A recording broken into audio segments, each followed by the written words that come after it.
A poor girl appears out of nowhere and screams desperately, "Don't get on that train!" The billionaire, confused, ignores the warning and heads for his executive car.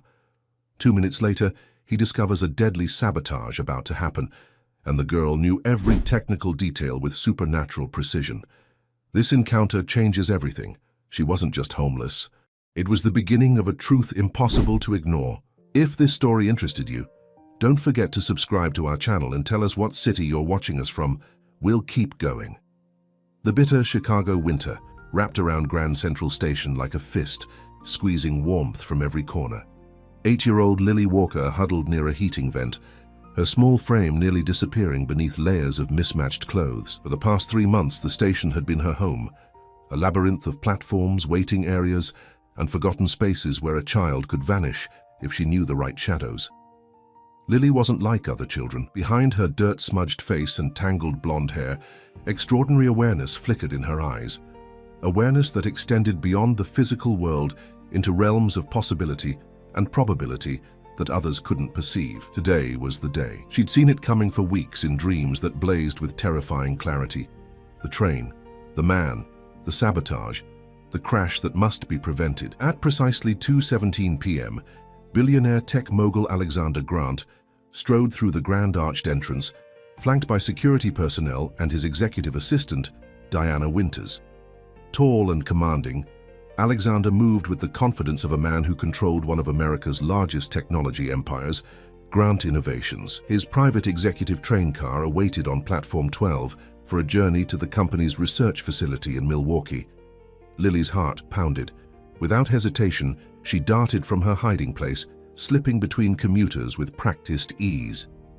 A security guard moved to intercept her, but she was too quick, diving under his outstretched arm and sliding to a stop directly in Alexander's path. "Mr. Grant," she said, her voice carrying a gravity incongruous with her small frame. "You can't board your train today." Alexander's eyebrows rose slightly, the only indication of his surprise. Diana stepped forward. "Security, please remove this child." "Wait," Alexander said, studying the girl's face. Something in her eyes gave him pause. "What did you say?" Lily drew a deep breath. "The coupling mechanism on your private car has been tampered with. The main hydraulic line has been partially severed and reinforced with a temporary seal designed to rupture at high speed. There's also been interference with the signal relay box that would prevent emergency braking." The security team exchanged glances. Diana's face hardened. "This is absurd. How would a street child know anything about—" "Let her finish," Alexander interrupted, his gaze never leaving Lily. "The sabotage bears the signature of professional work," Lily continued. "But they made one mistake. The cut in the hydraulic line shows machine precision, except for a 3mm section that veers at a 7-degree angle. The mark of a specialized cutting tool manufactured by Orion Technical Systems." Complete silence fell over the group. Alexander's face had gone completely still. Orion Technical was a subsidiary of his company, and their specialized tools were used only by certified mechanics during maintenance operations. "How could you possibly know that?" Alexander asked quietly. "The same way I know that the woman standing beside you has made 17 phone calls in the past week to a restricted number in the Cayman Islands, and that she used her master access code to enter the maintenance facility at 2:43 a.m. 3 days ago." Diana's face drained of color. "This is preposterous. You can't possibly believe—" "Security," Alexander said, his voice like ice. "Please escort Ms. Winters to my office and ensure she remains there, and get maintenance to Platform 12 immediately for a full inspection of my car." As Diana was led away, protesting vehemently, Alexander knelt before Lily. "Who are you?" "Someone who's seen what happens if that train leaves the station," she replied simply, "and someone who knows things I shouldn't be able to know." 2 hours later, Alexander sat in his downtown office, staring at the maintenance report in disbelief. Everything the girl had described had been found, down to the precise angle of the cut in the hydraulic line. Diana had broken down under questioning, revealing photographs of the sabotage on her phone and admitting to setting up offshore accounts, though she insisted she was merely following orders from someone higher up. Lily sat across from him now, cleaned up and wearing new clothes hastily purchased by Alexander's staff. She looked almost ordinary except for her eyes, too knowing, too haunted for a child. I've answered your questions, Alexander said. Now answer mine. How did you know? I see things, Lily replied, her small hands folded in her lap. Things that haven't happened yet. Things that could happen. Sometimes I see things that already happened but that nobody saw. Precognition. Alexander couldn't keep the skepticism from his voice despite the evidence before him. I don't know what it's called. I just know what I see. And you've been living in the train station? Where are your parents? A shadow crossed Lily's face. My father is gone. My mother, she's been gone longer. You're telling me you're homeless? Why hasn't child services picked you up? Because I know how to stay invisible when I need to. Lily's eyes suddenly intensified. But that's not important right now. Diana wasn't working alone. There are others in your company involved in this, including your Vice President of Research and Development, Howard Stevens. Alexander's jaw tightened. That's a serious accusation against one of my most trusted executives. Check the hidden partition on his company server. Password, Prometheus 218. You'll find everything there. The entire plan, the real purpose of Project Lighthouse, and the list of children they've been monitoring. Project Lighthouse? That's classified. Even most of our board doesn't know the details. It was supposed to be an artificial intelligence breakthrough, Lily said quietly, but they've twisted it. They discovered that certain children with abilities like mine, can enhance the predictive capabilities of the AI. They've been identifying us, studying us. Some have already been taken to the research facility in Nevada, not Milwaukee. Alexander's mind reeled. How could you possibly...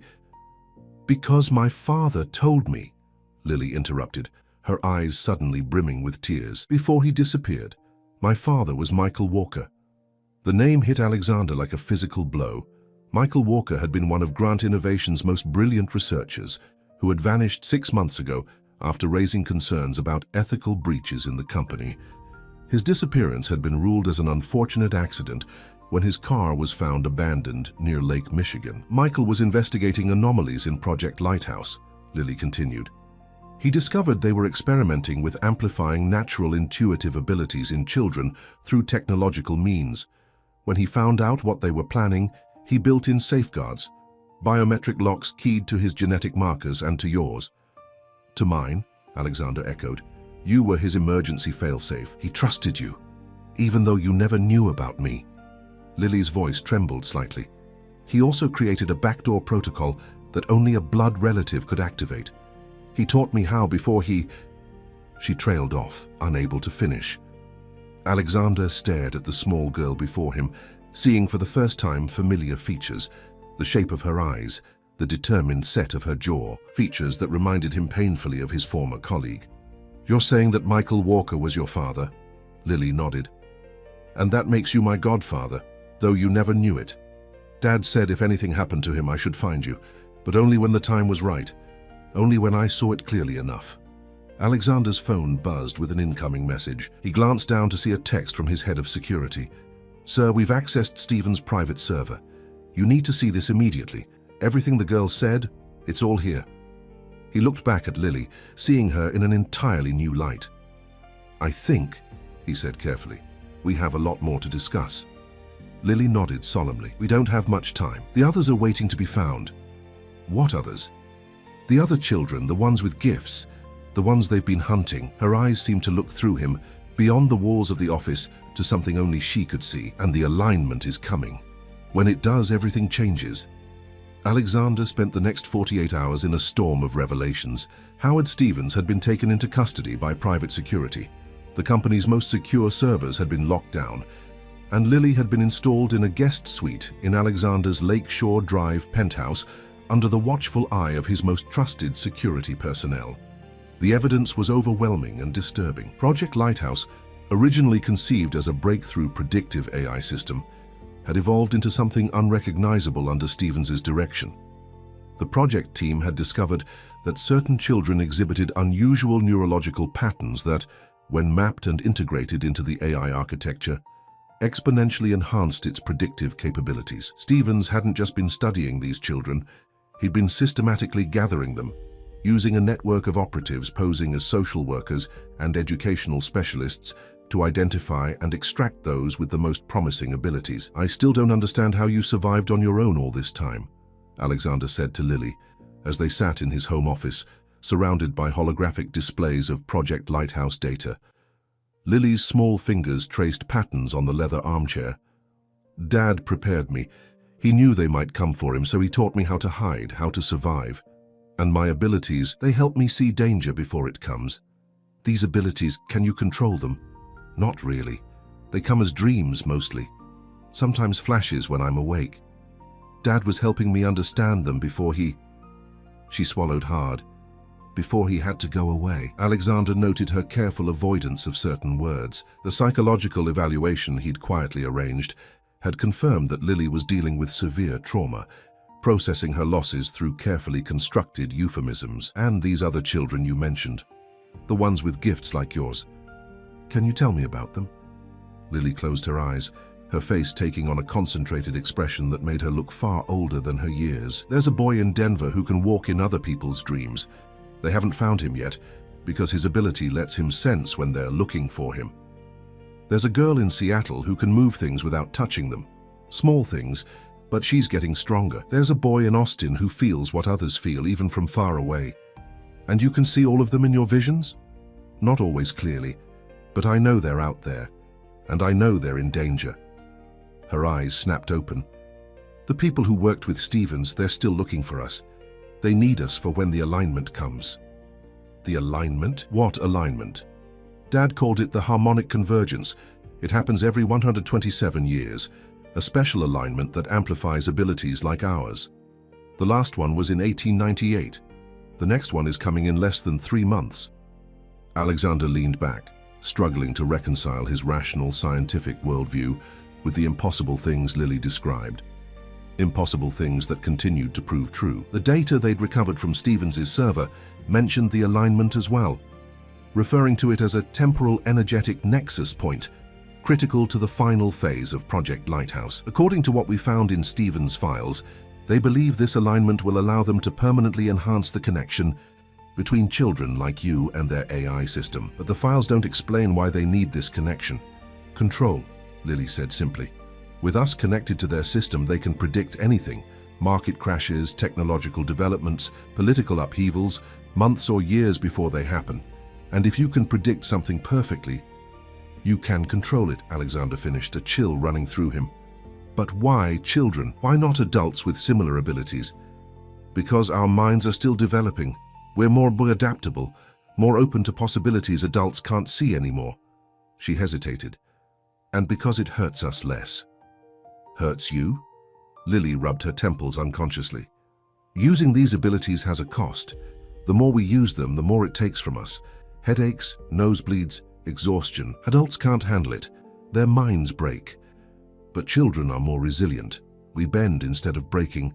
That's why they want us." The intercom buzzed, and Alexander's head of security, James Reeves, entered with a tablet.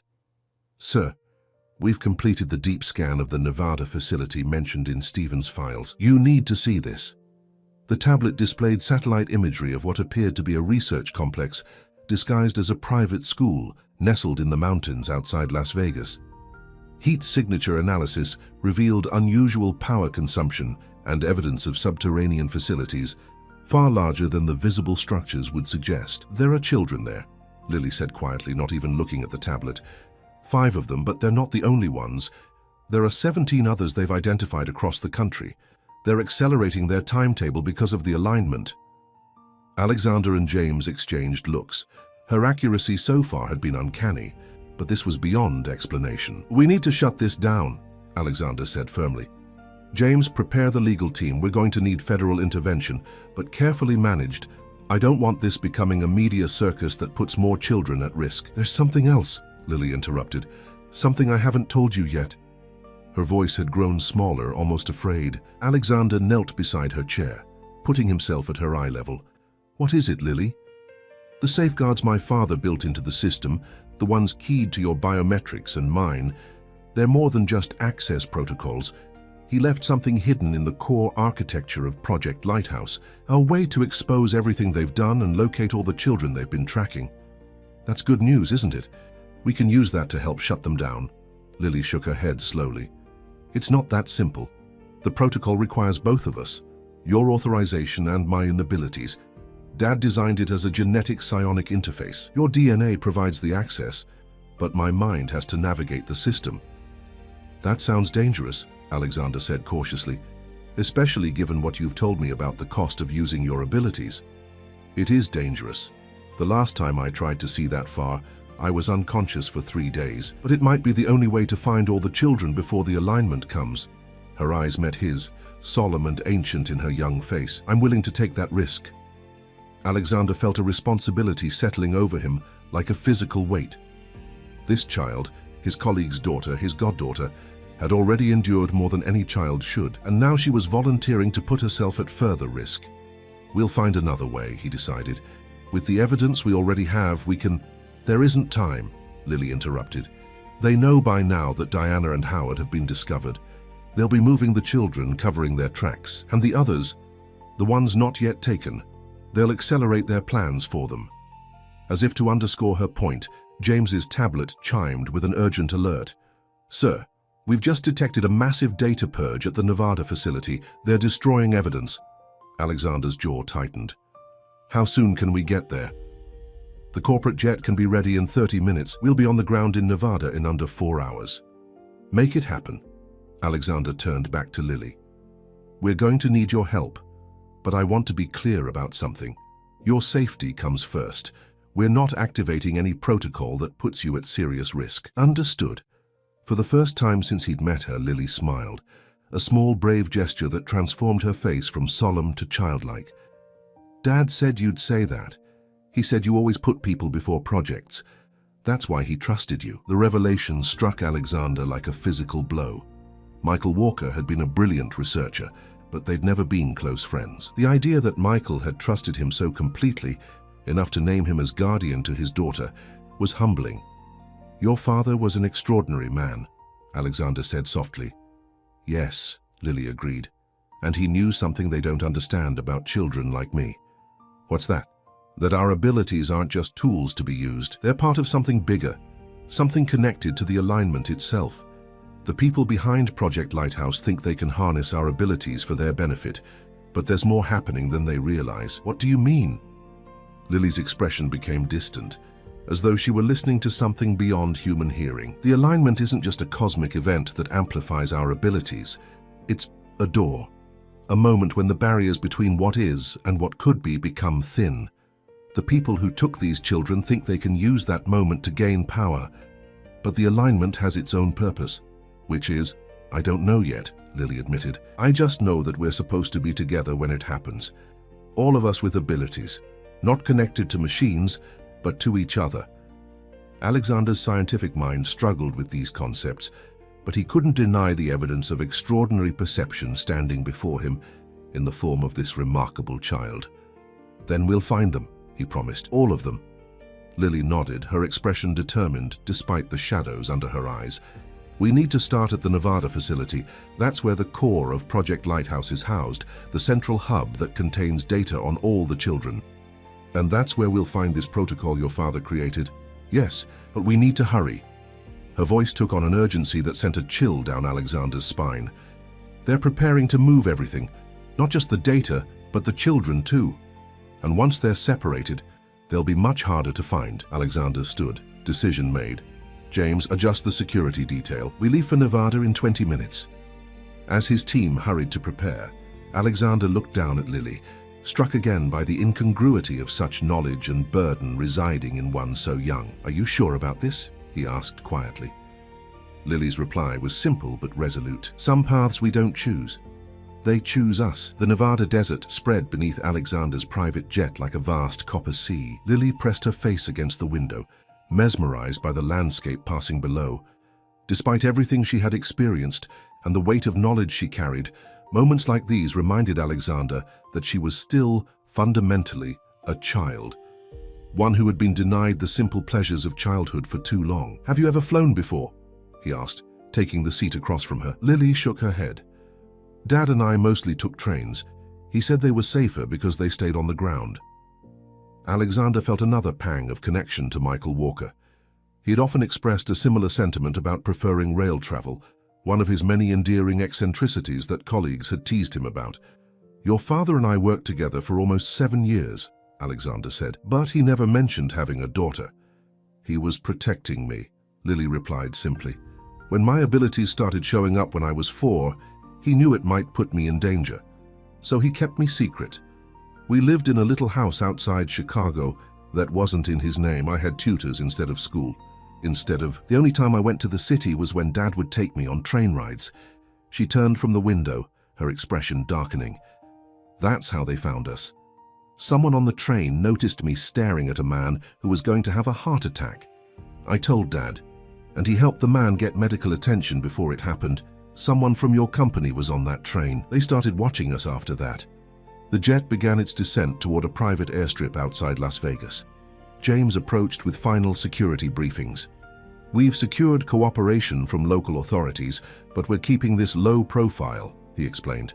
"The facility is legally owned by Nexus Educational Systems, a shell company 3 levels removed from Grant Innovations. On paper, it's a specialized boarding school for gifted children." "Which isn't entirely false," Alexander noted grimly. "We have satellite confirmation of activity consistent with evacuation procedures," James continued. "Multiple vehicles have departed in the last 2 hours. However, power consumption indicates the facility is still operational." "They're not abandoning it," Lily said with certainty. "They're transferring the most important assets, including the children. But the core systems of Project Lighthouse are too complex to move quickly. Those will still be there." Alexander studied the tactical display on his tablet. "Our legal team has secured an emergency inspection warrant based on evidence of corporate espionage and potential child endangerment. That gives us access, but we'll need to move fast before they contest it."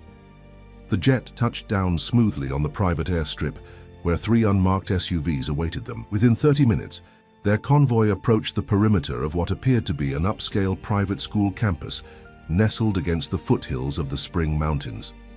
"It's beautiful," Alexander remarked, studying the Spanish-style architecture with its red-tiled roofs and carefully landscaped grounds. "A perfect cover." "The real facility is underneath," Lily said. "The school is just the surface, like an iceberg." As they approached the main gate, Alexander felt Lily stiffen beside him. She pressed her hands to her temples, her face contorting in pain. "Lily, what's wrong?" "They've activated countermeasures," she gasped. "Not physical ones, psionic disruption fields. They're designed to interfere with abilities like mine. They know we're coming." Alexander exchanged alarmed glances with James. This was beyond any technology Grant Innovations officially developed. "Can you handle it?" he asked Lily gently. She nodded, though her face was pale. "It hurts, but I can push through it. They designed these fields to contain children who haven't learned to focus their abilities. Dad taught me techniques to maintain concentration even through interference." At the gate, they were met by a woman in a tailored suit who introduced herself as Dr. Eleanor Prescott, Executive Director of the Nexus Institute for Exceptional Youth. Her smile was professional but didn't reach her eyes. "Mr. Grant, this is quite unexpected. Had we known you were planning to visit, we would have prepared a proper welcome." "This isn't a publicity tour, Dr. Prescott," Alexander replied coolly, presenting the legal documents. "This is an official inspection related to corporate assets potentially being misappropriated for unauthorized purposes." Dr. Prescott's smile faltered only slightly as she examined the documents. "Of course, we have nothing to hide here at Nexus. We simply provide specialized education for children with unique learning profiles." Her gaze shifted to Lily, and though her expression remained pleasant, Alexander felt the girl press closer to his side. "And who is this young lady?" Before Alexander could answer, Lily spoke up. "I'm his goddaughter. He's looking after me while my parents are away." The simple lie, delivered with perfect composure, impressed Alexander. Dr. Prescott seemed to accept it with a nod, though her eyes lingered on Lily a moment too long. "Well then, shall we begin the tour? I assume you'd like to see our administrative offices first?"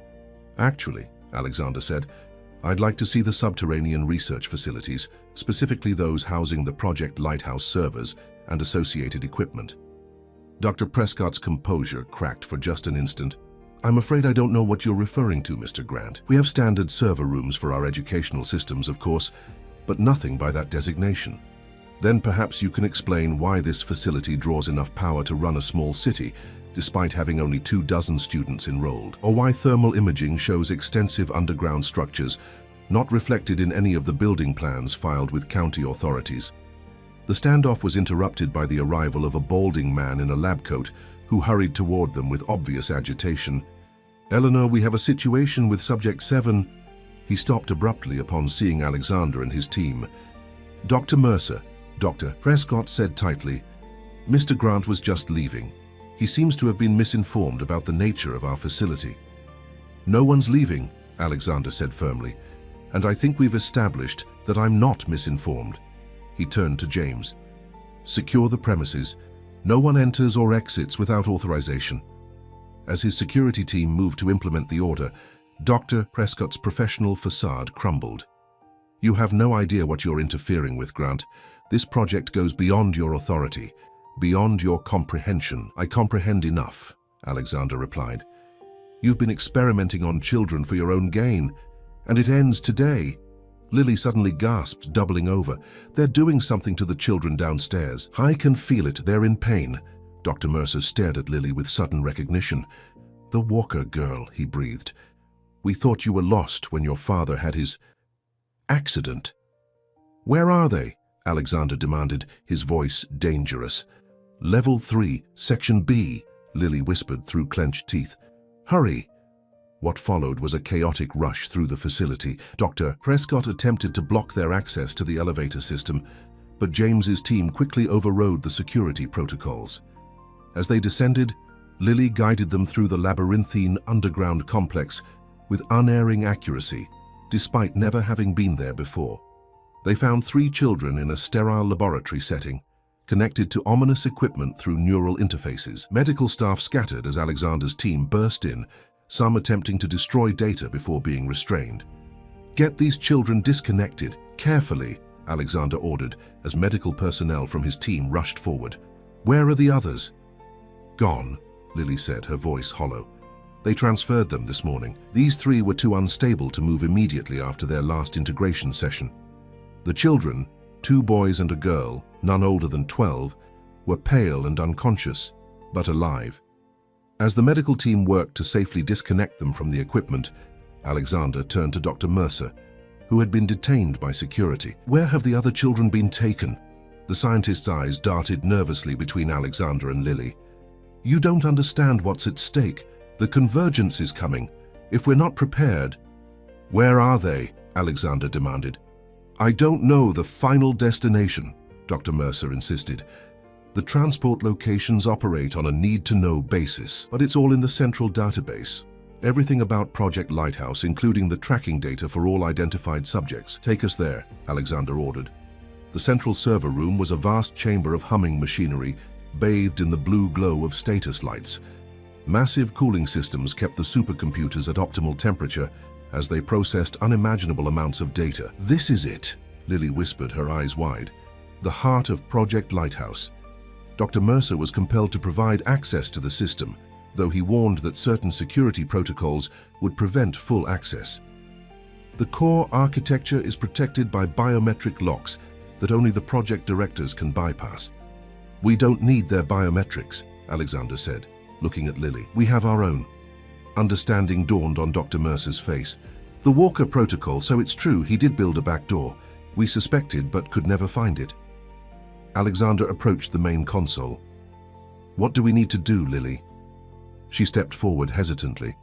"There should be a secondary authentication panel. Dad designed it to look like normal maintenance access." Sure enough, beneath the main console was a smaller terminal with an unusual interface, a standard biometric scanner alongside what appeared to be a neural interface headset. "This is it," Lily confirmed. "You need to place your hand on the scanner while I use the interface.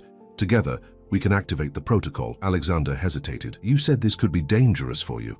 Lily's expression was solemn but determined. "More dangerous to let them continue. Those children don't have much time." With reluctance, Alexander nodded. As he placed his hand on the scanner, Lily carefully positioned the neural interface. The moment it activated, her body went rigid. eyes flying open in shock. "Lily," Alexander cried, reaching for her with his free hand. "Don't break the connection," she gasped. "I can see everything.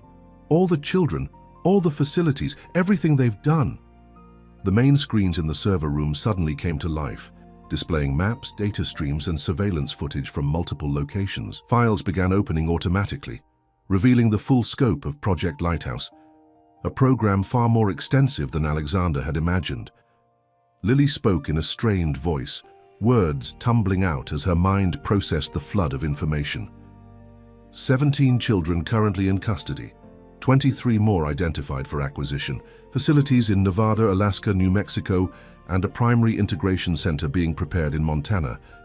The harmonic convergence expected in exactly 79 days, 14 hours. Her voice became increasingly strained. "Dad's protocol is working. It's transmitting everything to secure servers and alerting authorities at multiple levels. The safety measures are engaging, locking down all remote facilities until children can be recovered." Suddenly, Lily screamed, her body arching in pain. "Shut it down!" Alexander shouted, trying to remove the interface. "No!" Lily's eyes were wide, tears streaming down her face. "Almost done. The other children, I can see them all now. I can reach them." The screens displayed images of children across the country, in schools, homes, on streets, all suddenly stopping whatever they were doing, looking up as if hearing a silent call. "I'm showing them the way," Lily whispered. "To safety. To us." Then her eyes rolled back and she collapsed, the interface falling away as Alexander caught her. "Lily, Lily, can you hear me?" For several terrifying moments she lay limp in his arms, then slowly her eyelids fluttered open. "Did it work?" she asked weakly. Alexander looked up at the screens, now displaying a message. "Walker protocol complete. System lockdown initiated. Protective services alerted. Facility coordinates transmitted." "Yes," he said, cradling her gently. "It worked. You did it." Lily smiled faintly before her eyes closed again, her small body finally surrendering to exhaustion. As emergency medical personnel rushed forward to attend to her, Alexander held her hand, a fierce protectiveness surging through him. Whatever came next, he knew with absolute certainty that his life had changed forever. He had a purpose now that transcended corporate empires and technological innovations. He had a child to protect and others to find before time ran out. 3 weeks passed in a whirlwind of legal battles, covert operations, and careful navigation of bureaucratic systems. Alexander's lakeside estate outside Chicago had been transformed into a sanctuary and command center. The sprawling property, with its private security and isolated location, provided the perfect refuge for what was becoming an extraordinary gathering. Lily had recovered from her ordeal at the Nevada facility after 2 days of deep sleep, though the experience had left subtle changes, a new intensity to her gaze, occasional moments when she would stare into space as if seeing beyond ordinary reality. The doctors Alexander had consulted were baffled by her neural scans, which showed patterns of activity they'd never encountered before. Now she sat cross-legged on the mansion's sunroom floor, surrounded by 4 other children, the first of those they had managed to locate and bring to safety. Mason Turner, 11 from Denver, could enter and influence others' dreams. He was a solemn boy with dark eyes that seemed to hold secrets from worlds visited only in sleep. Olivia Parker, 9 from Seattle, could move small objects with her mind. Her telekinetic abilities were limited but growing stronger, a fact demonstrated by the pencil currently floating in lazy circles above her upturned palm. Ethan Collins, 10 from Austin, was an empath who could sense emotions from remarkable distances. Quiet and often overwhelmed, he wore noise-cancelling headphones that helped him filter the constant barrage of feelings from those around him. The newest arrival was Zoe Garcia, 7 from Phoenix, who possessed an uncanny ability to communicate with animals. Since her arrival 3 days ago, the estate's resident wildlife had been behaving strangely. Birds perching near her window, deer approaching the lawn boundaries, even the normally aloof security dogs following her adoringly. Alexander watched from the doorway as the children huddled together, speaking in low voices. Despite their different backgrounds and abilities, they had formed an immediate bond. Something Lily had predicted would happen. "They're connecting," came a voice beside him. Dr. Sarah Mitchell, a neurologist specializing in childhood development, had joined his impromptu team after her research on heightened neural plasticity in children had brought her to his attention. It's remarkable. They've known each other less than a week, but they're already developing their own communication patterns. It's more than that, Alexander said quietly. Watch. As if on cue, the children fell silent, forming a circle with their hands linked. For a moment, nothing seemed to happen. Then, simultaneously, they all looked up at the ceiling, their expressions reflecting identical wonder. What just happened? Dr. Mitchell whispered. They're practicing, Alexander replied. Lily calls it weaving, combining their abilities to create something stronger than any of them can do alone. The children broke their circle, all talking excitedly at once. Only Lily remained quiet, her expression thoughtful as she glanced toward Alexander and Dr. Mitchell. Mr. Grant, she called, we found another one. Alexander entered the room, Dr. Mitchell following with barely concealed fascination. Another child with abilities? Lily nodded. Her name is Harper Wright. She's in Louisville, Kentucky. She can see possibilities, different ways things might happen. Like your precognition? Dr. Mitchell asked. Different, Mason spoke up. Lily sees what will happen. Harper sees all the things that could happen, branching out like a tree. How do you know this? Alexander asked. The children exchanged glances before Ethan explained. When we connect, we can reach further. I felt her emotions. She's scared. People around her think she's making things up, but she's not. And I saw her in my dream last night, Mason added. She showed me where she lives, where she hides when she's afraid. Zoe, the youngest, piped up. The birds know her too. They say there's a girl who talks to them about the different paths they could fly. Alexander had learned to take these revelations in stride, though each new demonstration of their combined abilities still astonished him. Do you know exactly where to find her? 1423 Willow Creek Lane, Lily said promptly. She's living with her grandmother. Her parents sent her away because they thought she needed special help for her delusions. Dr. Mitchell made a note on her tablet.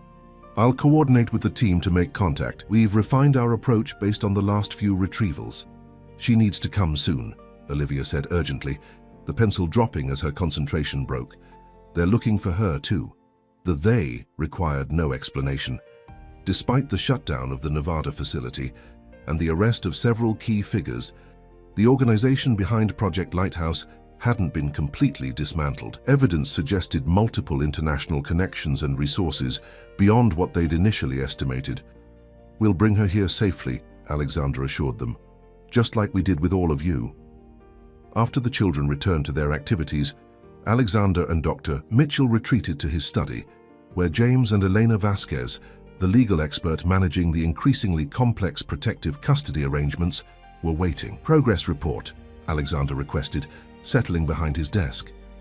Elena spoke first. We've secured emergency guardianship orders for all 5 children currently in residence, plus preliminary approval for the Kentucky girl. The court has been remarkably cooperative given the unusual circumstances. The classified evidence from the Nevada facility helped, James added. No judge wants to be responsible for returning these kids to a situation where they might be exploited. What about the others? Alexander asked. The data Lily accessed suggested dozens more children with potential abilities. Dr. Mitchell consulted her tablet. We've identified 17 with high confidence. 9 are already in protective monitoring situations, not here, but safe with families or trusted institutions that have been quietly alerted. The remaining 8 are priorities for contact and potential relocation, with Harper Wright at the top of the list. And the convergence? This was the question that kept Alexander awake at night. Lily's insistence about the coming cosmic alignment and its significance had been reinforced by data recovered from Project Lighthouse, which contained extensive astronomical calculations and predictive models. 58 days, James said grimly.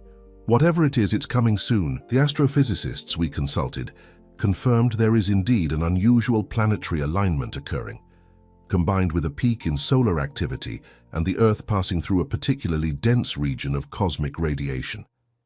But they can't confirm any of the effects Project Lighthouse was predicting, Elena pointed out. The whole concept of amplified psychic abilities remains firmly in the theoretical realm as far as mainstream science is concerned.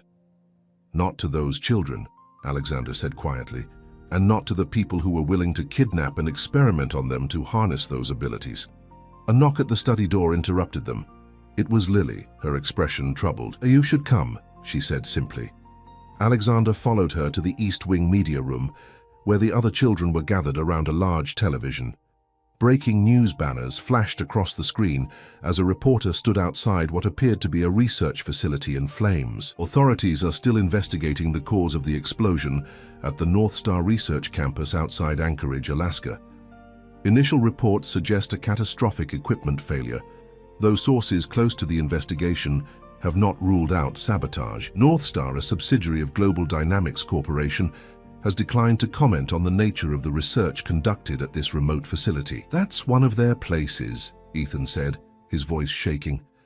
"I can feel the fear from there, even this far away. People are hurt." "They're destroying evidence," Lily said, her eyes fixed on the screen. "They know we're finding the children, so they're eliminating facilities that could be traced back to them." Alexander felt a cold weight in his stomach. "Were there children at that facility?" Lily shook her head. "No. They had already moved them, but there was important equipment there. Specialized interfaces designed to connect children to their AI systems." Mason looked up, his dark eyes troubled. "They're getting desperate. In my dreams last night, I saw men burning papers and breaking computers. They know time is running out."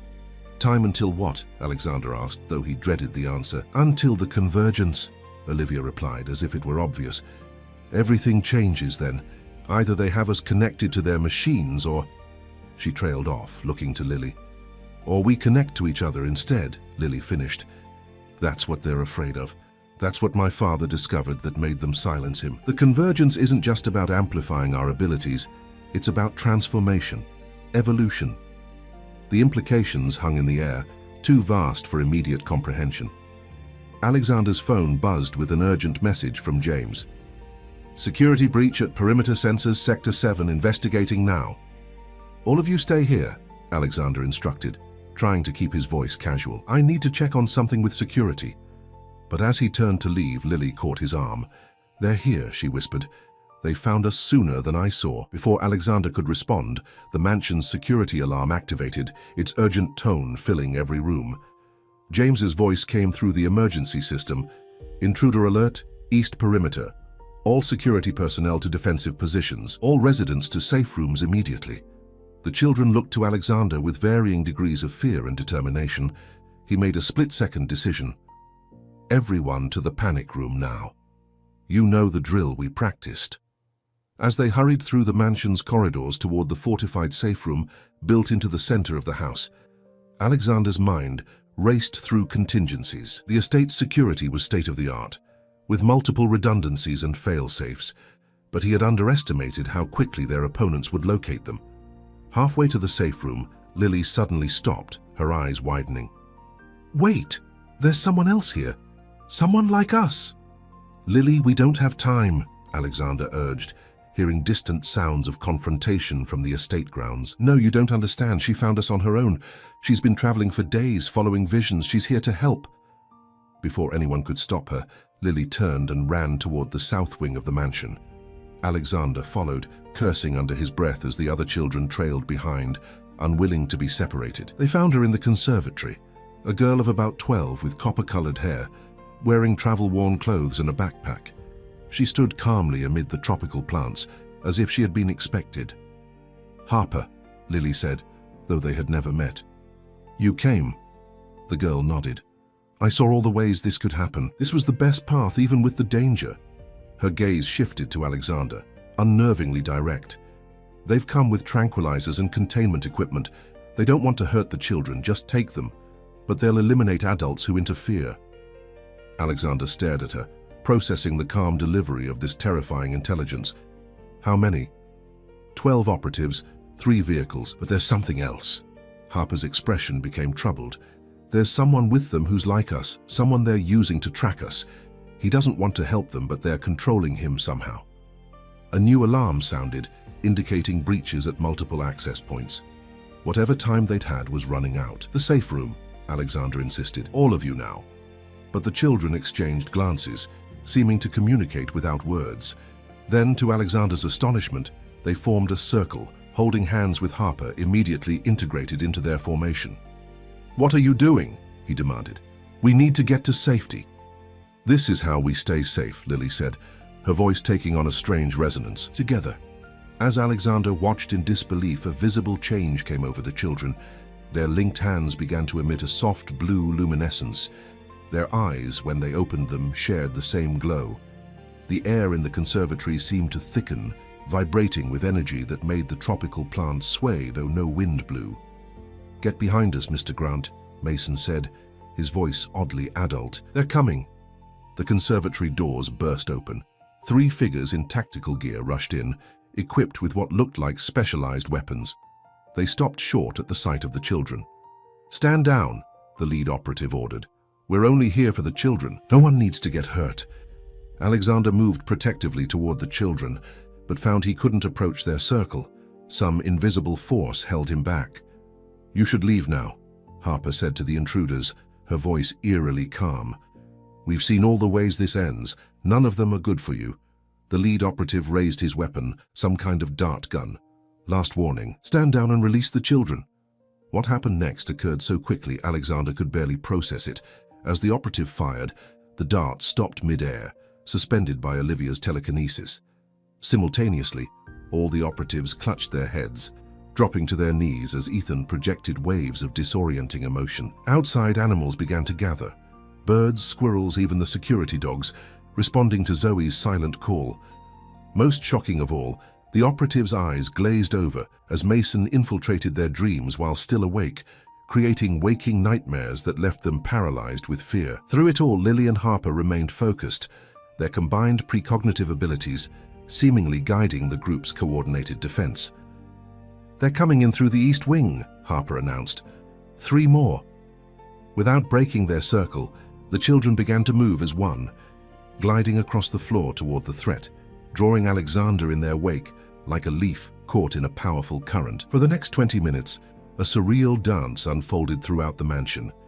The children moved from room to room, neutralizing threats before they materialized, always one step ahead of the intruders. Security cameras showed James and his team regaining control of the perimeter, assisted by inexplicable interventions.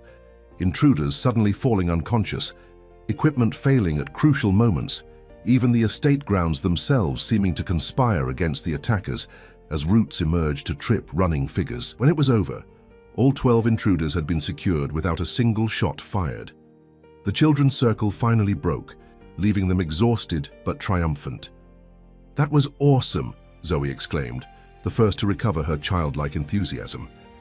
Alexander could only stare at them in wonder and newfound concern. What he had just witnessed went far beyond what any of them had previously demonstrated. Together they had become something else entirely, something powerful enough to repel a coordinated attack by trained operatives. "How did you do that?" he finally managed to ask. Lily looked up at him, suddenly just a tired little girl again. "We practiced. Like I told you, we're stronger together." "But the cost," Alexander began, noticing the physical toll. All the children showed signs of strain, nosebleeds, trembling hands, dilated pupils. "Worth it," Harper said simply. "I've seen what happens if they take us. This pain is temporary." As medical personnel attended to the children and security processed the captured intruders, Alexander retreated to his study, mind reeling. What he had witnessed changed everything. Not just his understanding of these children's abilities, but the very stakes of what they were facing. The convergence was coming, and he was beginning to understand it wasn't just an astronomical event. It was a crucible that would transform these extraordinary children in ways he could barely comprehend. The aftermath of the attack brought significant changes to Alexander's estate. Security was completely overhauled with advanced systems that even Alexander's wealth had difficulty procuring on short notice. The captured intruders provided valuable intelligence, though most were simply hired mercenaries, with limited knowledge of their employers' true objectives. One captive proved more illuminating, a gaunt 13-year-old boy named Daniel Matthews, who had been forced to use his psychometric abilities to track the other children. By touching objects associated with them, he could sense their location. Under gentle questioning from Dr. Mitchell, Daniel revealed he had been in custody for over 2 years, kept compliant through a combination of isolation, medication, and threats against his elderly grandfather. "They had photographs of my grandpa," he explained, His thin shoulders hunched defensively as he sat in the estate's medical wing. "They said they'd hurt him if I didn't help them find the others like me." "Your grandfather is safe now," Alexander assured him. "We've arranged protective custody with round-the-clock security. No one will threaten either of you again." Tears welled in Daniel's eyes, the first genuine emotion he'd shown since his rescue. "Can I see him?" "As soon as the doctors clear you. He's being brought here tomorrow." The boy's presence brought their number to 7, each with distinct abilities that seemed to complement the others in ways that even Dr. Mitchell's extensive research couldn't fully explain. 2 weeks after the attack, Alexander called a meeting in the estate's library. The room had been transformed into a combination classroom and research center, with interactive displays, comfortable seating areas, and walls lined with books on everything from quantum physics to ancient mythology. The children gathered around the large central table, where a holographic display showed a star chart with a countdown timer. 37 days, 8 hours until the convergence. "We need to talk about what happened during the attack," Alexander began. "What you did as a group was unprecedented." The children exchanged glances, a silent communication that had become increasingly common among them. "We call it weaving," Lily explained. "It's like braiding our abilities together to make something stronger." "But it's more than just combining your individual talents," Dr. Mitchell observed. "When you formed that circle, your brainwave patterns synchronized. We've been analyzing the data from the monitoring systems throughout the house. For those 20 minutes, you functioned as a single neural network." "It feels that way," Ethan said quietly. "Like we become one mind with different hands." "But it hurts," Zoe added, the youngest and most direct. "Like stretching a muscle too far." Dr. Mitchell nodded. "We've observed the physical effects: increased intracranial pressure, minor capillary ruptures, elevated stress hormones. It's not sustainable for long periods." "It will get easier," Harper said, with the calm certainty that characterized her statements about the future. "The more we practice, the stronger our connections become." "That's what concerns me," Alexander admitted. "Each time you use these abilities, there's a physical cost. I'm responsible for your safety, and I can't allow you to put yourselves at risk, even for self-defense." Mason, who rarely spoke except to share dream insights, looked up from the book he'd been absently flipping through. "Mr. Grant, have you ever learned to play a musical instrument?" The question seemed so unrelated that Alexander blinked in surprise. "Yes, piano. Why?" "Did your fingers hurt when you first practiced?" "Of course, but..." "And did you get stronger the more you practiced? Did the pain lessen as your muscles adapted?" Alexander saw where the boy was leading. "This is different. We're talking about potentially permanent neurological damage." "No," Lily interjected. "It's exactly the same. Our brains are adapting to something they were designed to do, just like your fingers were designed to have the potential for playing piano, even if it hurt at first." Alexander looked to Dr. Mitchell for support, but she appeared thoughtful rather than alarmed. "There is evidence of neuroplasticity at work," she admitted. "Their recovery times are decreasing after each session. What took days after the Nevada incident now takes hours. Their systems are adapting. And we don't have a choice," Daniel added softly. The newest addition to their group had been quiet until now. "They won't stop coming for us, and the convergence won't wait either." The mention of the convergence shifted the mood in the room. Alexander had commissioned research from top astronomers and physicists, confirming that an unusual cosmic alignment was indeed approaching. A complex configuration of planets, solar activity, and Earth's position relative to the galactic center that occurred approximately every 127 years. "What exactly do you believe will happen during this convergence?" he asked the children directly. Again, they shared that wordless communication before Lily answered. "It's a doorway, a moment when the barriers thin between what is and what could be. A doorway to what?" "The next stage," Harper said. "For us, and for others like us, around the world." "You're talking about evolution," Dr. Mitchell realized. "Accelerated neurological evolution triggered by cosmic radiation patterns." "That's the scientific explanation," Mason agreed. "But it's also something older, something that's happened before, throughout history." He opened the book he'd been browsing, an anthropological study of shamanic traditions. Every culture has stories about children born with special gifts during times of celestial significance, They're called different things: seers, healers, dreamwalkers, but the patterns are the same. The difference this time, Lily continued, is that someone discovered a way to predict it and tried to control it.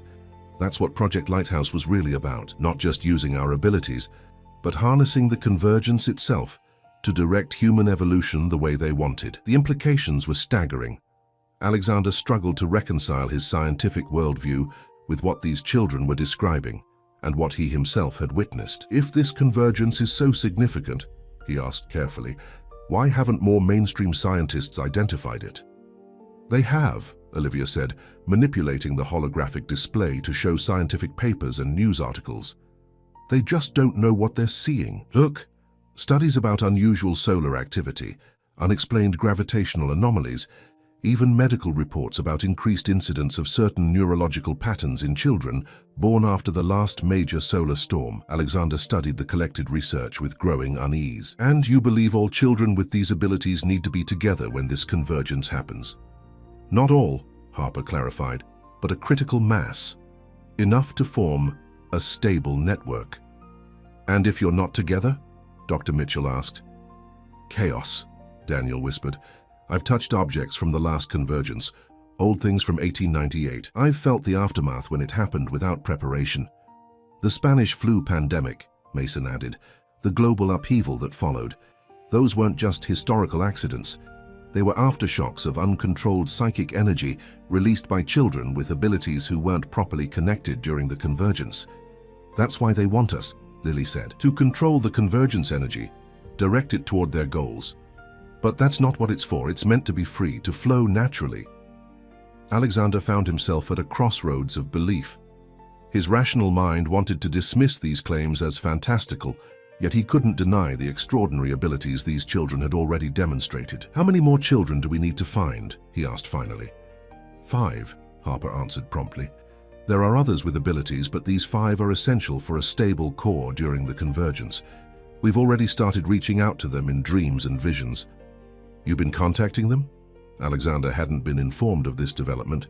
We had to, Ethan explained. After the attack, we realized time was running short. Mason can reach them in dreams, and with all of us supporting him, the connections are stronger.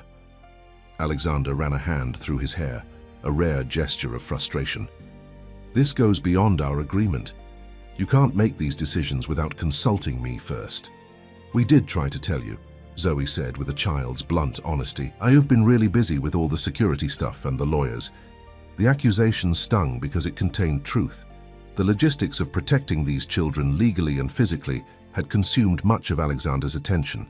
Meanwhile, they had been developing their abilities and connections in ways he hadn't fully appreciated. Tell me about these 5 children, he said, making a conscious effort to refocus. Harper manipulated the holographic display, bringing up 5 profiles with limited information. Ryan Winters, age 12, Boise, Idaho. He can influence electronic systems with his mind. Sophia Chen, age 9, Portland, Oregon. She can heal physical injuries by touch. The twins, Aiden and Emma Taylor, age 10, Chicago.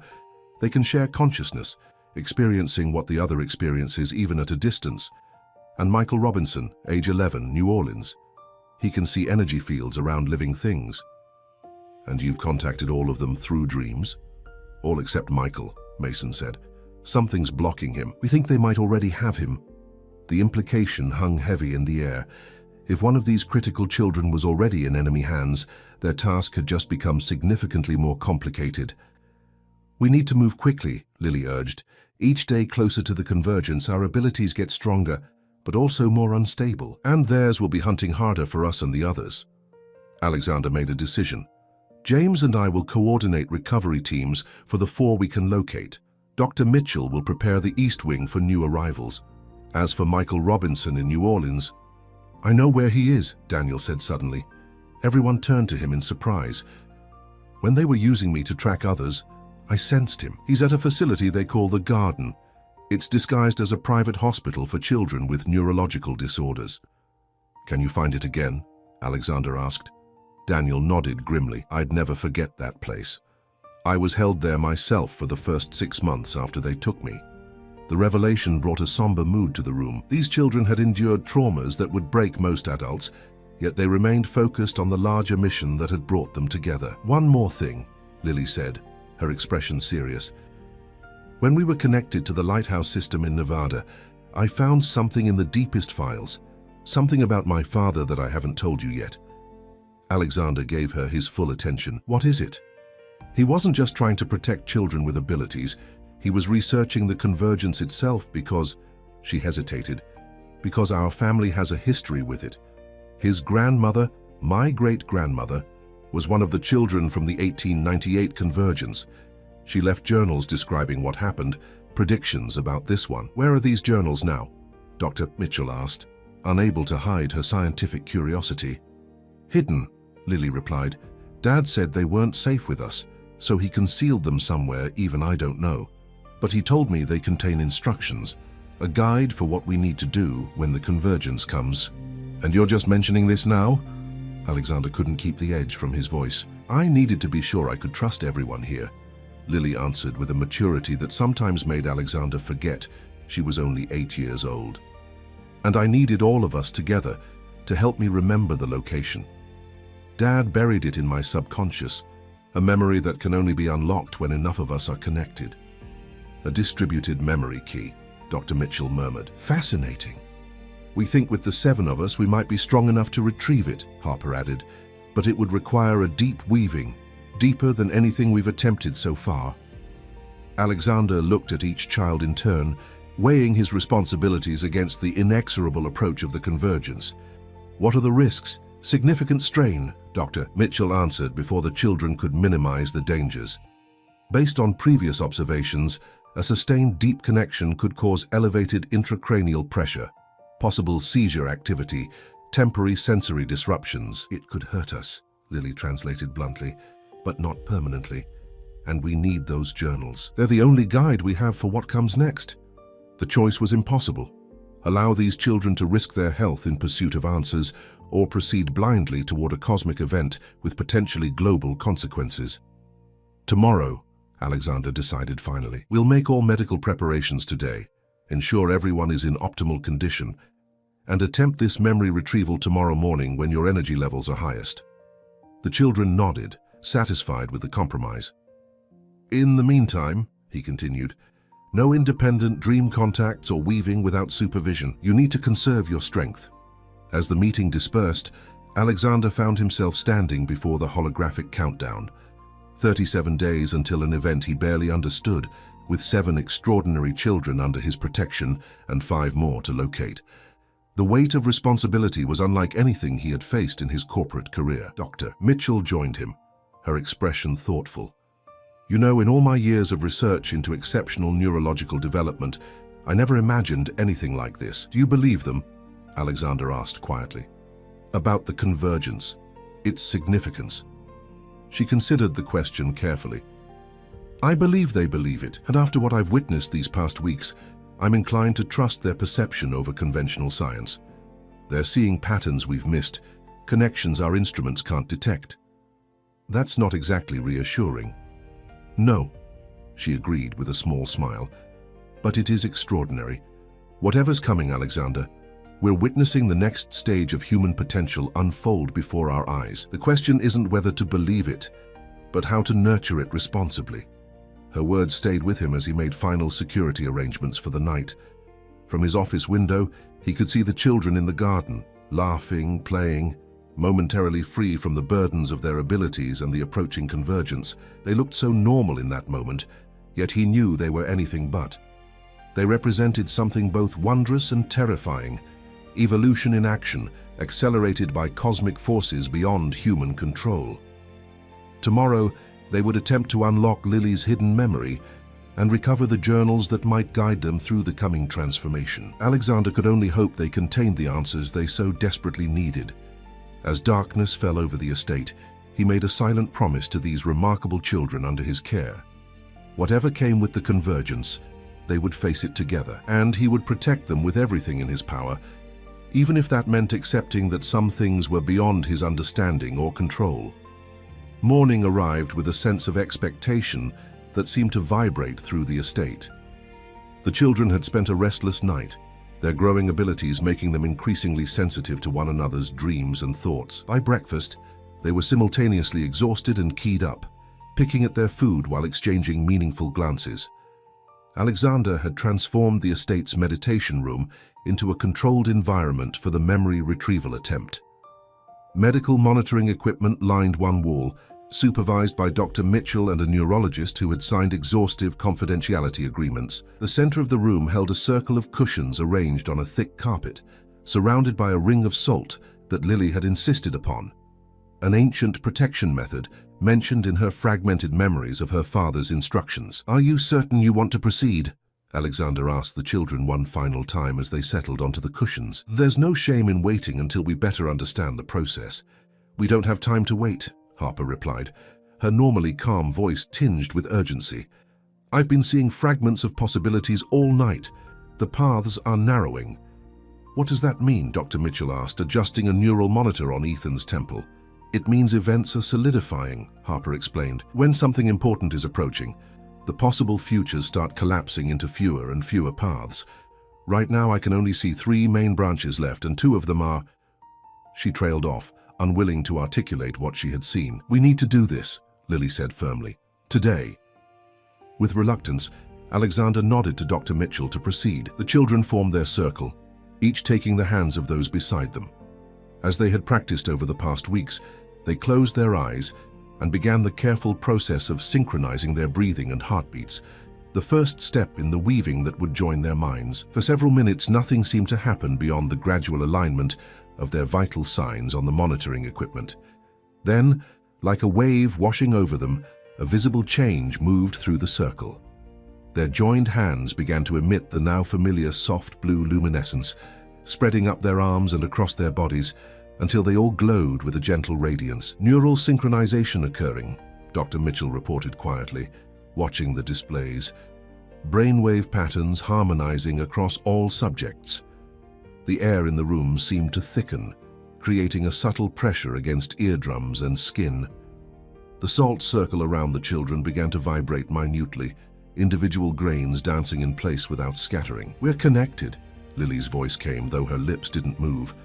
Somehow her words were simply present in the room, as if transmitted directly to the minds of those watching. Beginning memory retrieval sequence. What followed was unlike anything Alexander had witnessed in their previous weaving sessions. The blue luminescence intensified around Lily specifically, concentrating at her temples and the center of her forehead. Her face contorted in concentration, occasional winces suggesting the process was not without pain. "Pressure is building," Dr. Mitchell warned, watching the monitors. "Intracranial readings approaching cautionary levels." Alexander moved to intervene, but Harper's voice stopped him. Another projection with outspoken words. "Don't break the circle, we're close." The tension in the room mounted as the children's vital signs reflected increasing strain. Nosebleeds started simultaneously for Mason and Olivia. Ethan's breathing became labored. Zoe whimpered softly. Just as Alexander was about to override their wishes and stop the process, Lily gasped. A sharp intake of breath followed by words that tumbled out in a rush. 16th letter, 8th book, 3rd shelf, eastern wall, library, summer house, Lake Geneva. Blood unlocks the final key. The blue glow faded abruptly, and all 7 children collapsed backward onto their cushions, the circle broken. Medical staff rushed forward, administering oxygen and checking vital signs as Alexander knelt beside Lily. "Lily, can you hear me?" Her eyelids fluttered open, pupils so dilated her eyes appeared nearly black. "I remember," she whispered. "The journals. They're at your family's summer house. Dad hid them there because he knew it would be the last place they'd look. Somewhere connected to you, not him." Alexander's mind raced. The Lake Geneva property had been in his family for generations, a sprawling Victorian summer home on Wisconsin's most exclusive lakeshore. He hadn't visited in years, maintaining it mostly out of nostalgia. "How would your father have accessed my family property?" "You invited him once," Lily said weakly. "For a weekend research retreat 5 years ago. He took the opportunity to hide the journals there, knowing that if anything happened to him, I would eventually find my way to you." The memory surfaced slowly. A think tank weekend with his top researchers, including Michael Walker. Alexander had indeed hosted it at the Lake Geneva house, finding the isolated setting conducive to creative thought. "And the blood key?" he asked, concerned by the ominous phrasing. "Biometric lock," Daniel explained, recovering more quickly than the others due to his limited participation in the weaving. "The journals are probably in a container that requires genetic confirmation to open, likely keyed to your family line and the Walker family line. My father built redundancy into everything," Lily added, sitting up slowly with Dr. Mitchell's help. "He knew that either you or I would need to be present to access the journals." Alexander made a quick decision. "James, prepare the helicopter." "Dr. Mitchell, are the children stable enough to travel?" After quick medical assessments, Dr. Mitchell confirmed that while exhausted, the children had suffered no lasting damage from the weaving. Their recovery time continues to improve. Remarkable adaptation. 2 hours later, Alexander's private helicopter touched down on the sprawling lawn of the Geneva Lake Estate. The Victorian mansion stood like a sentinel from another era, its turrets and gabled roof silhouetted against the afternoon sky. A caretaker had been dispatched ahead to open the house, but Alexander had instructed him to remain outside during their visit. What they sought required privacy. The children moved through the mansion with quiet reverence, sensing its history in the way that old houses store memories in their walls and floors. Lily led them unerringly to the library, a 2-story room lined with built-in bookshelves and dominated by a massive stone fireplace. "Eastern wall," she murmured, crossing to the shelves that caught the morning sun through stained glass windows. "Third shelf, 8th book." Her fingers traced along leather-bound volumes until she found what she sought, a collection of Thoreau's essays that looked unremarkable among its companions. Pulling it from the shelf, she carefully opened it to reveal that the pages had been hollowed out, creating a cavity containing a small silver key. "16th letter," she continued, examining the bookshelves again. After a moment, she smiled. "P. The 16th letter is P." Her gaze moved along the shelves until she found a collection of works by Edgar Allan Poe. Behind this volume was a small keyhole in the wooden shelf itself, nearly invisible unless one knew to look for it. When the silver key turned in the lock, a section of shelving clicked and swung outward, revealing a hidden compartment containing a wooden box inlaid with intricate patterns of copper and silver. "I've never seen this before," Alexander said in amazement. "This house has been in my family for generations, but I had no idea this hiding place existed." "It didn't," Lily explained. "Dad created it during his visit. He was very good with his hands. He could build or modify almost anything without leaving evidence of his work." The wooden box bore no visible lock or opening mechanism, only a small metal plate on its surface. "The blood key," Harper said softly. "It needs genetic confirmation." Alexander hesitated only briefly before pressing his thumb against the plate. A tiny needle extended almost imperceptibly, taking a minuscule sample before retracting. Nothing happened. "It needs both of us," Lily realized, placing her own small thumb against the plate. Again, the sampling mechanism activated. This time, the box responded. Seams appeared where there had been none before, and the lid lifted slightly with a soft hiss of equalizing pressure. Inside, wrapped in preservation material, lay 3 leather-bound journals, their pages yellowed with age.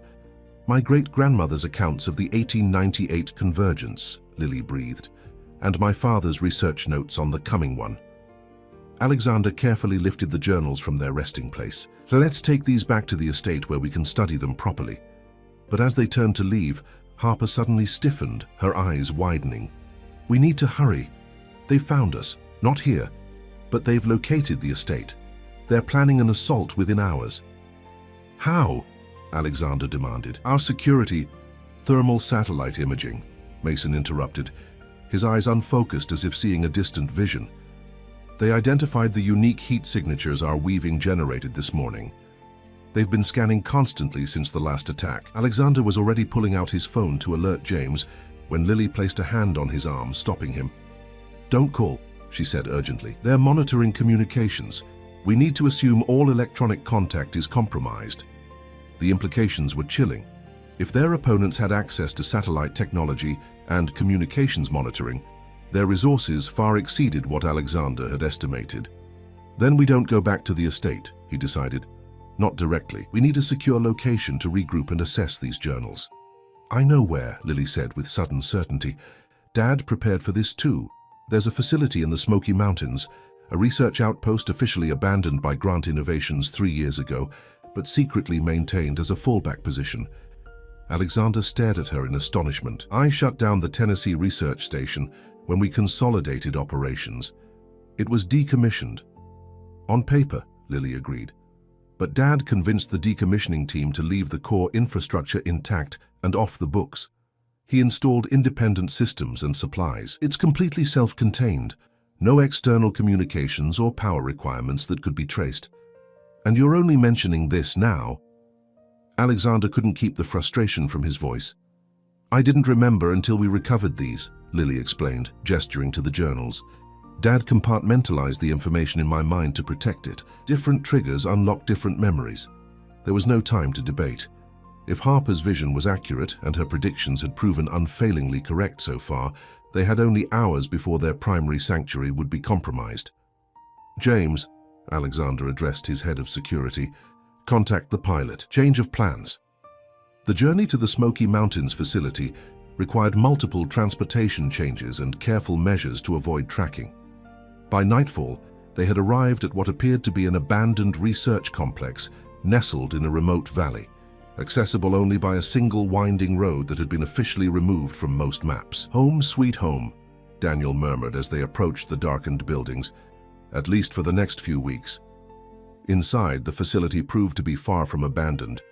Once Lily activated the hidden power systems, lights revealed a fully functional research center, with living quarters, laboratories, and a central operations room that could have been mistaken for a military command center. How your father planned for everything, Alexander said to Lily as they settled into the main conference room with the recovered journals spread before them. He knew what was coming, she replied simply.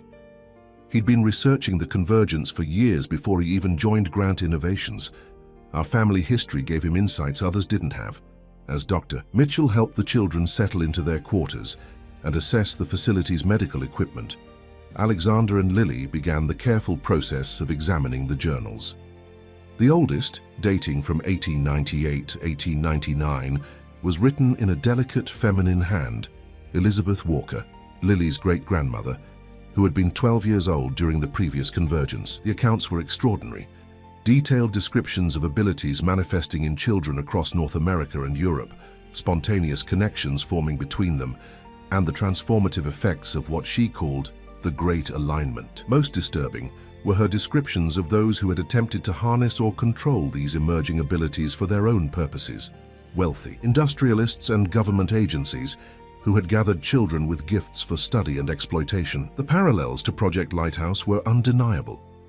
History repeating itself, Alexander murmured as he turned the fragile pages.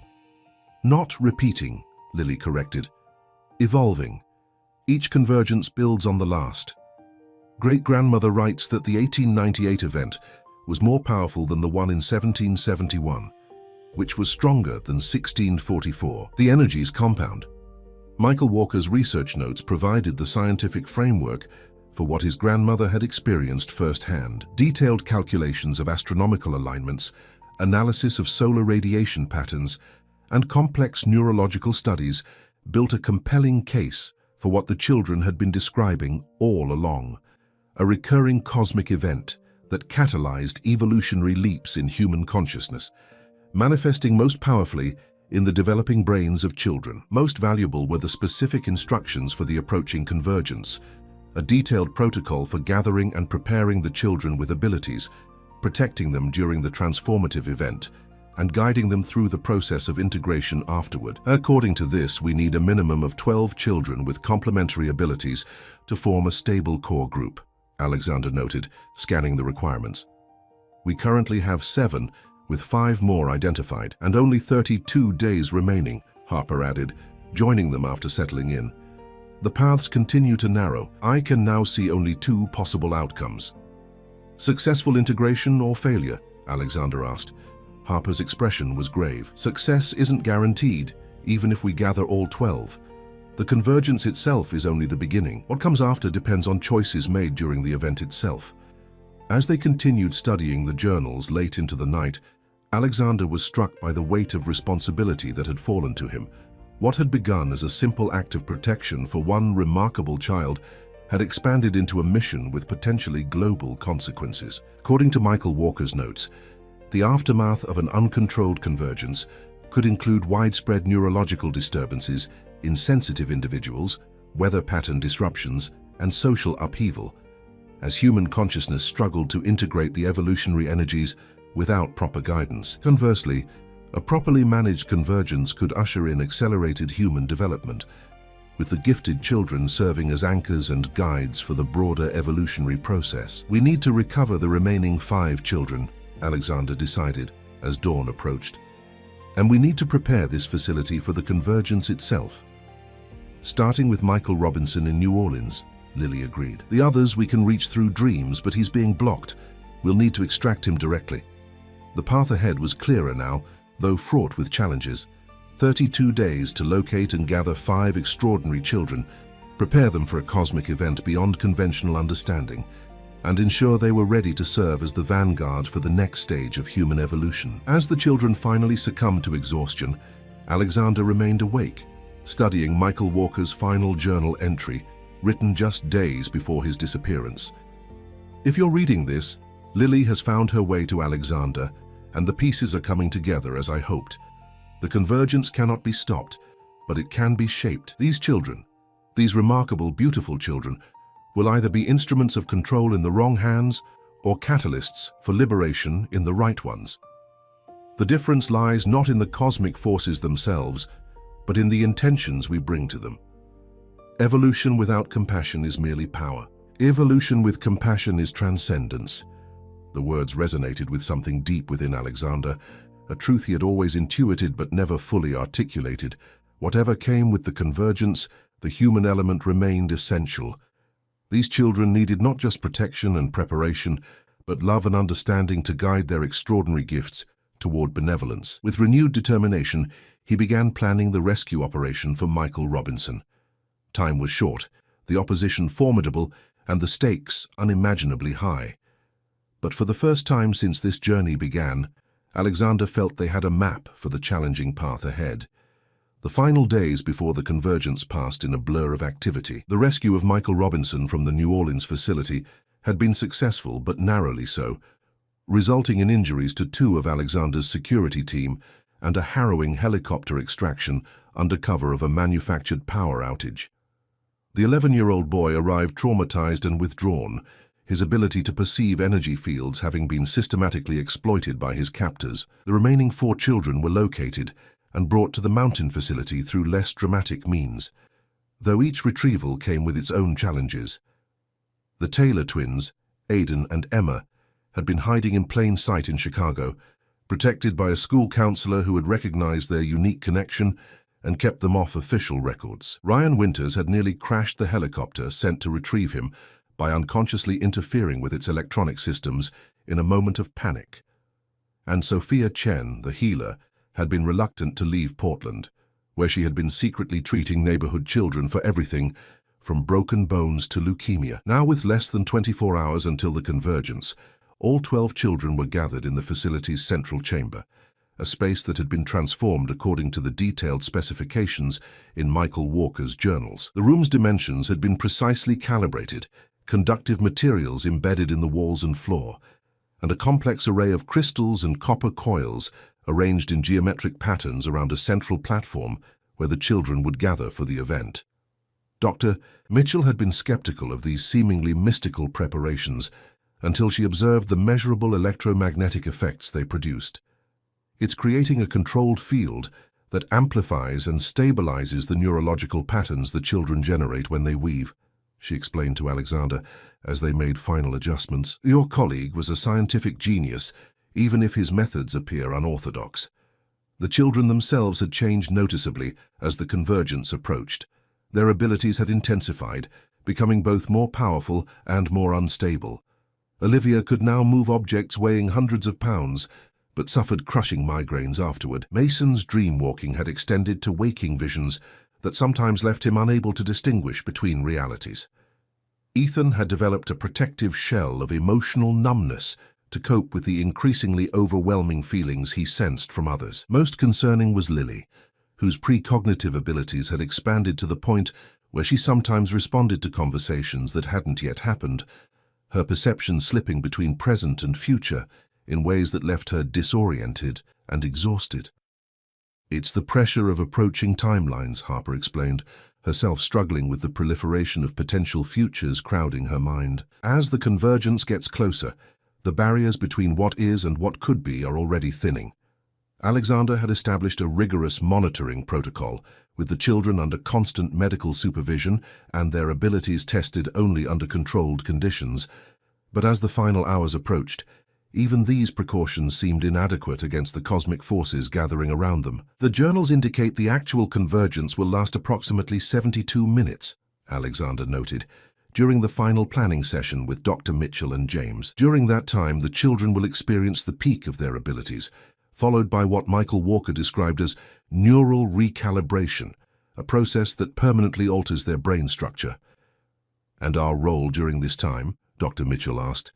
"Essentially to protect them from external interference and monitor their vital signs. The process itself is beyond our control or intervention once it begins." Alexander couldn't keep the concern from his voice. "According to the journals, they'll be extremely vulnerable during the recalibration phase. Any disruption could cause permanent damage. Security is as tight as possible," James assured him. "Triple perimeter, counter-surveillance measures active, and we've implemented the electromagnetic shielding system to mask any unusual energy signatures during the event." "It won't be enough," came Lily's voice from the doorway. She stood there in her pajamas, looking small and impossibly young despite the ancient wisdom in her eyes. "They're coming, all of them. They've pooled their resources for one final attempt to control the convergence." Alexander knelt to her level. "How do you know, Lily?" "I can see them gathering. Different groups that were once competing are now working together. They've tracked the energy build-up to this region, though they don't have our exact location yet." Her expression was solemn. "They'll find us just as the convergence begins." "Then we evacuate now," James said immediately. "We have contingency locations." "No," Lily interrupted. "We can't move.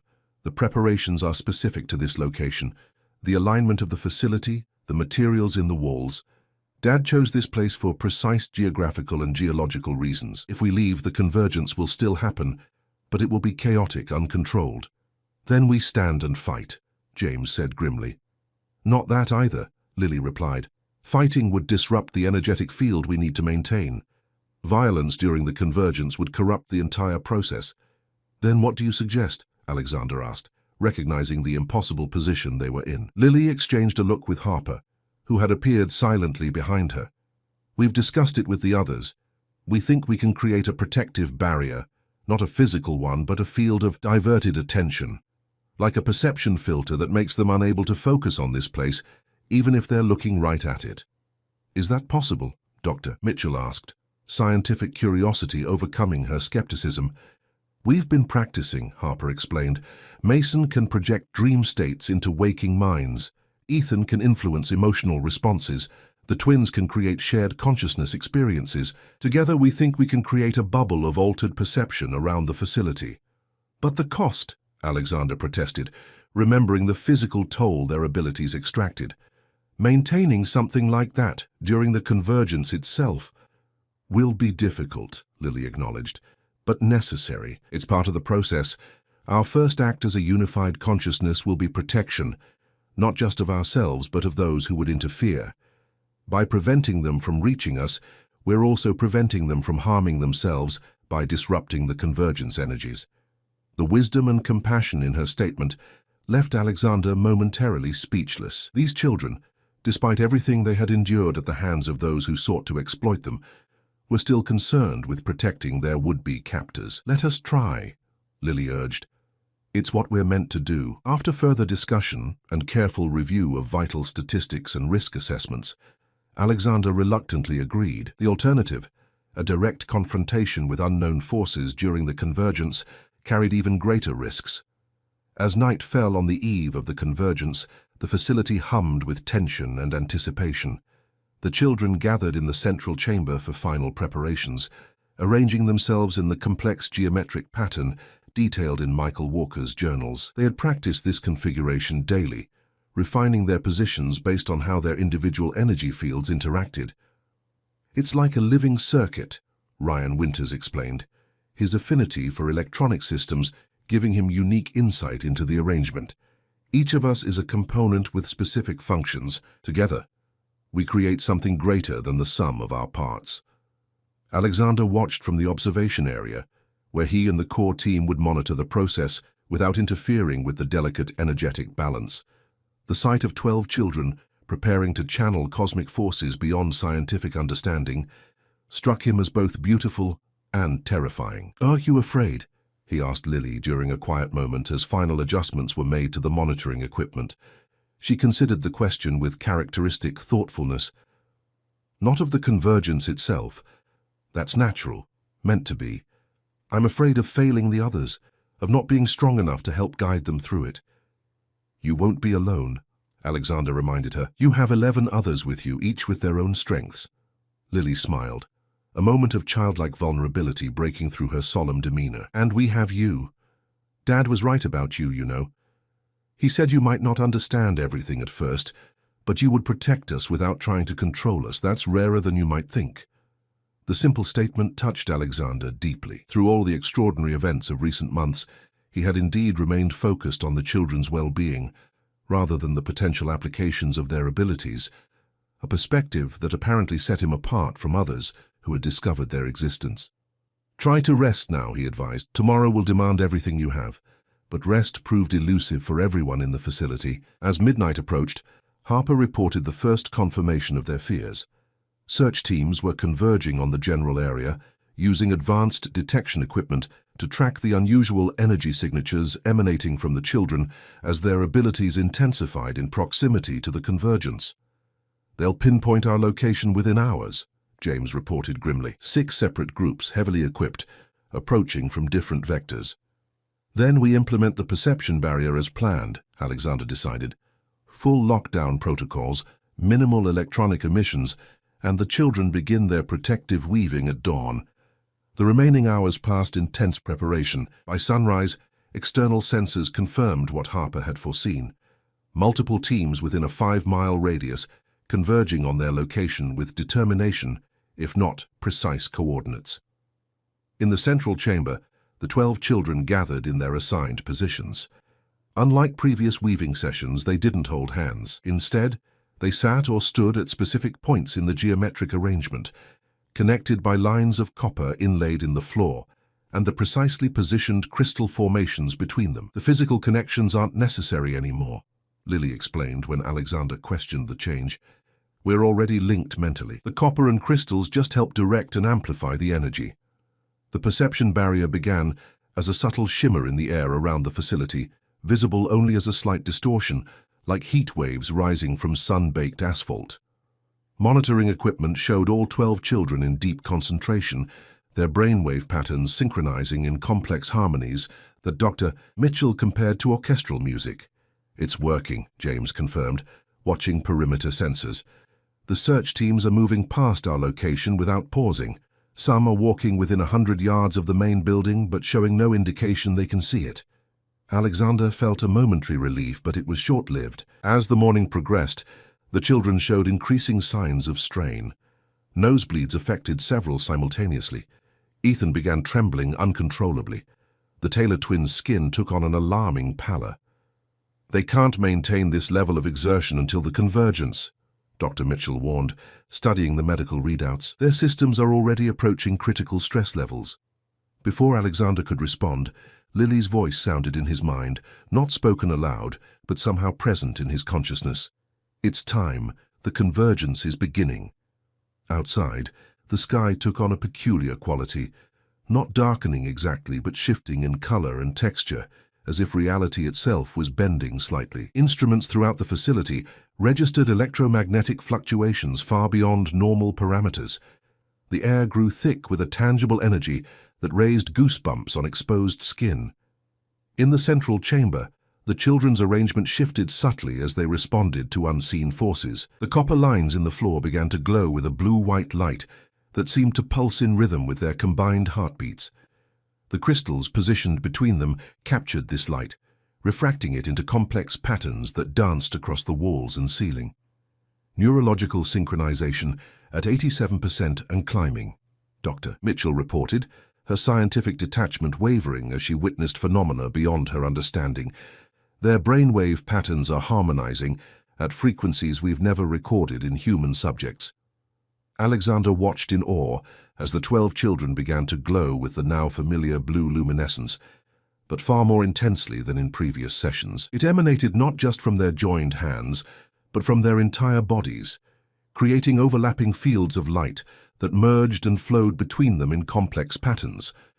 Simultaneously, the perception barrier around the facility intensified, becoming visible as a dome of shimmering energy that extended outward from the central chamber. On security monitors, they could see the search teams growing confused and disoriented as the barrier affected their minds, causing them to circle away from the facility without ever registering its presence. For 42 minutes, the process intensified steadily. The children remained conscious but in an altered state, their eyes open but seeing beyond the physical room, their bodies present but somehow connected to something vast and distant. They occasionally spoke, not to those monitoring them, but to each other in fragmented sentences that seemed part of a larger conversation happening on a level Alexander couldn't access. "The pathways are opening," Lily announced suddenly, her voice resonating with harmonics that made the air vibrate. "We can see them all now, all the others like us around the world." "How many?"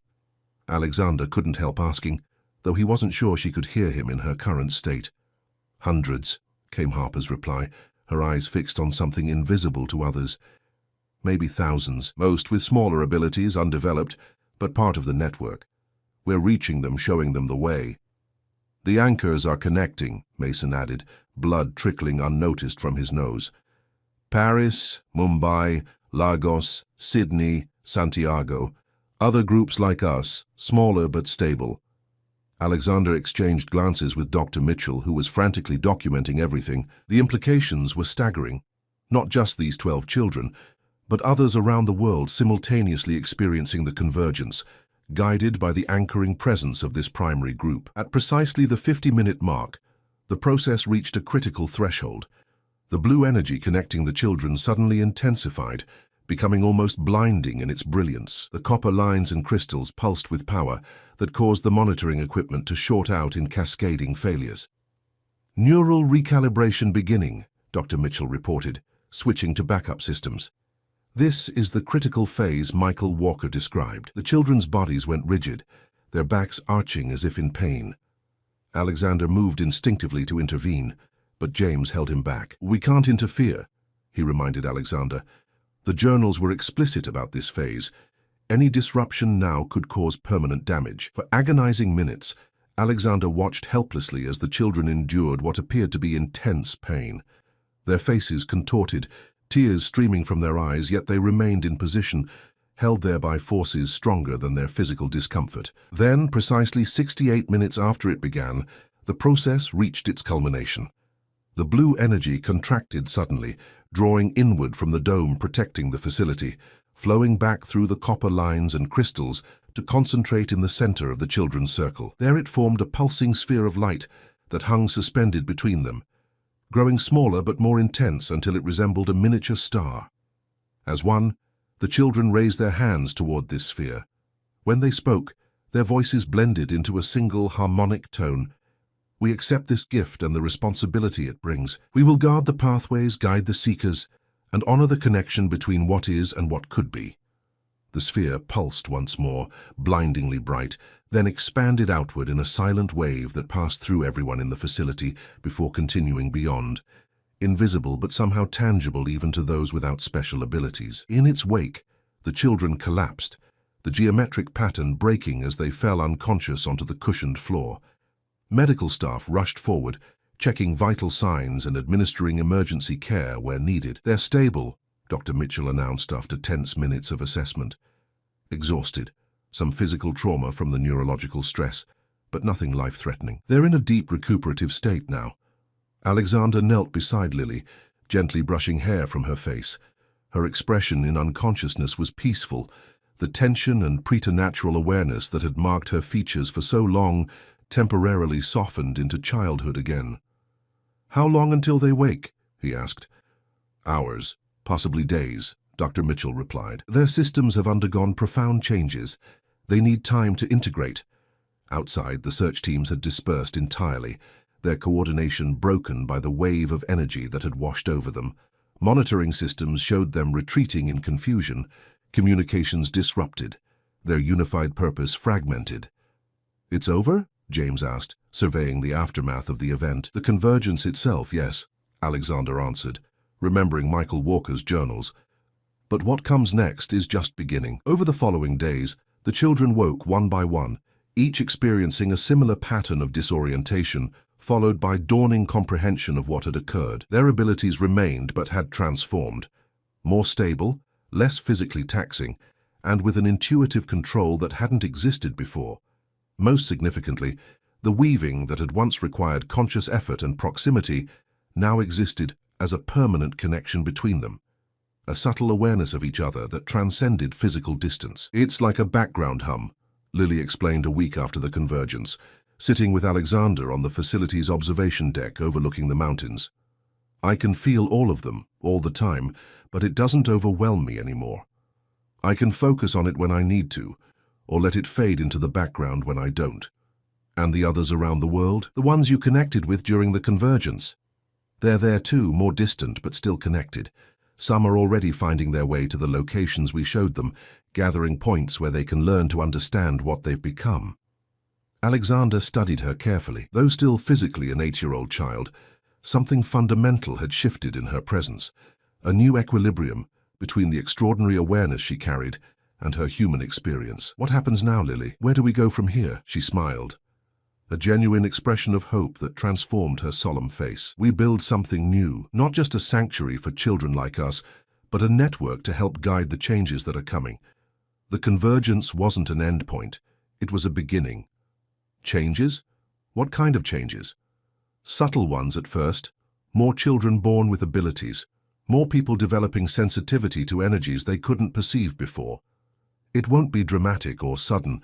Evolution rarely is. But over time, human consciousness will expand in ways most people can't imagine yet. And your role in this evolution? To help it happen harmoniously. To prevent fear and misunderstanding from turning gifts into weapons. Her expression grew serious. "That's why they wanted to control us, you know. They sensed what was coming and saw only the potential for power, not the potential for growth." Alexander thought of the massive corporate and governmental resources that had been deployed to capture these children, all that effort to control an evolutionary process that ultimately could not be contained. "We'll need help," he acknowledged. "Protection, resources, guidance." "We already have the most important resource," Lily replied, taking his hand in her small one. "Someone who sees us as children first and abilities second. Someone who protected without trying to control." The simple trust in her gesture moved Alexander deeply. What had begun as an encounter with a strange child in a train station had transformed into the most profound purpose he had ever known. In the valley below, he could see the other children engaged in various activities, some practicing their abilities with newfound control, others simply playing as children should. They had endured extraordinary challenges and carried responsibilities beyond their years, yet they had retained their essential humanity. "Your father would be proud," Alexander told Lily softly, "not just of what you accomplished, but of who you've remained through it all." "He knew what was coming," she replied, "not all of it, but enough to prepare the way. Now it's our turn to prepare for what comes next." As the sun set over the mountains, casting long shadows across the facility that had sheltered them through their transformation, Alexander felt a profound sense of both ending and beginning.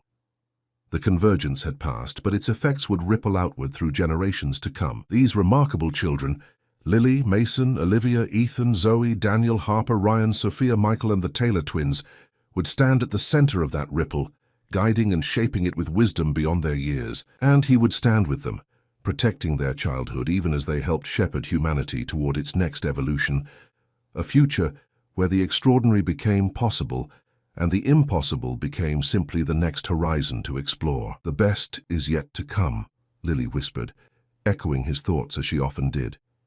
"And we'll face it together."